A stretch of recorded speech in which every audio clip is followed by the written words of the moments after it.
اللہ کے نبی صلی اللہ علیہ وسلم نے ہمیں جینے کا طریقہ سکھلایا، اٹھنے بیٹھنے کا، سونے جاگنے کا، کھانے پینے کا۔ گویا کہ ہمیں یہ ڈھنگ سکھلایا کہ ہم نے دنیا کس طرح گزارنی ہے، اپنی زندگی گزارتے ہوئے اپنی آخرت کس طرح بہتر کرنی ہے۔ لیکن ہم ہیں کہ ابھی ہم اپنے پیروں فقیروں کے پیچھے لگ کے نبی کریم صلی اللہ علیہ وسلم کے فرمان کو چھوڑ دیتے ہیں۔ کبھی ہم فیملی میں، خاندان میں کہیں کہ ہمارا ناک نہ کٹ جائے، پھر ہم نبی کریم صلی اللہ علیہ وسلم کے فرمان کو چھوڑ دیتے ہیں۔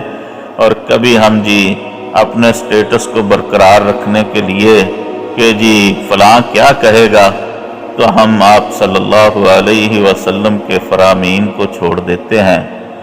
سیدنا سلمہ بن اکوع رضی اللہ تعالی عنہ کہتے ہیں کہ نبی کریم صلی اللہ علیہ وسلم کے پاس ایک آدمی بیٹھا بائیں ہاتھ سے کھانا کھا رہا تھا۔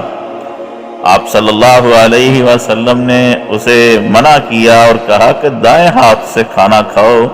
اس نے کہا میں تو دائیں ہاتھ سے کھانا کھانے کی طاقت نہیں رکھتا۔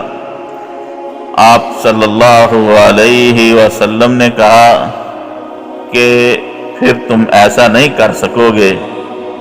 سیدنا سلمہ بن اکوع کہتے ہیں کہ اس کا ہاتھ تو ٹھیک تھا، لیکن تکبر غرور کی وجہ سے اس نے آپ صلی اللہ علیہ وسلم کو انکار میں جواب دیا۔